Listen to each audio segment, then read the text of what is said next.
Hi, I'm Doug Holliday, the Executive Director of Sonlife. What a privilege it is to serve in this ministry alongside an incredible group of leaders that make up our team.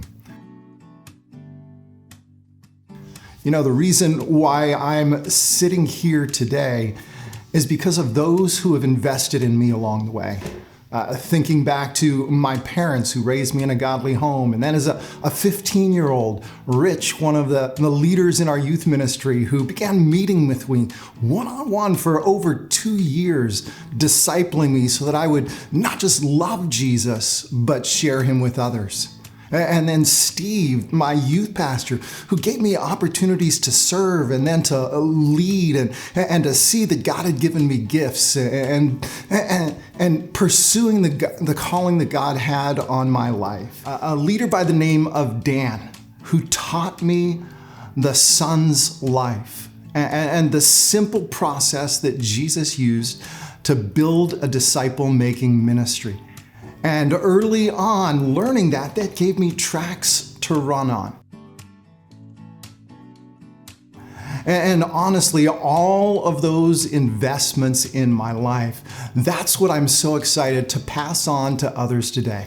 Not just to serve alongside our team, but to invest in other leaders, training them in the ways of Jesus, coaching them how to implement so they can build a disciple-making ministry the same way that I was invested in.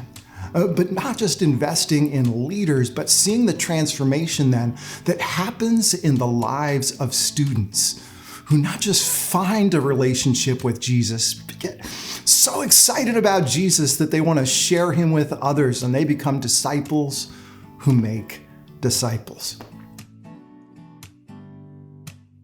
In fact, some of the most unique experiences that I've had in ministry over the years are the privileges that God has given me to take that same Sonlife training that so transformed my life and take that to places around the globe and share it with others. We started a disciple-making training center along with a partner ministry in Haiti, where we take young leaders every year and we're training them in the disciple-making ways of Jesus.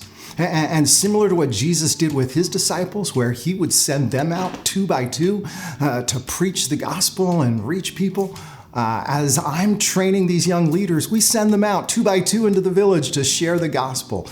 And this was a crazy experience a few years ago where we had all of those young leaders come back, and each of the twosomes, they're sharing their stories of what God did and how they shared the gospel with others and if anyone trusted Christ. And the last pair to share, they took a little ring and they handed it to my translator, Pastor Peter, and they shared with him the story, and then he shared it with me. How they had found a young apprenticing witch doctor.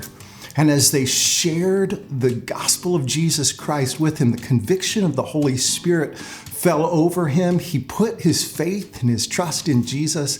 And when he did, he slipped that ring off his finger, and he said he wore that ring as a symbol of his life belonging to Satan.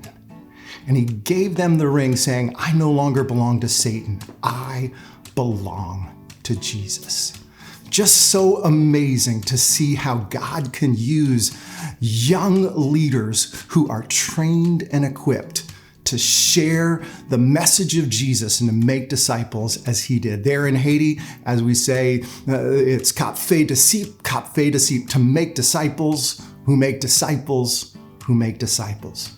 It's so exciting to see that happen, not just here in the US and Canada, but all across North America, the Caribbean, and Sonlife as a movement, how it's now in 150 or so countries around the globe.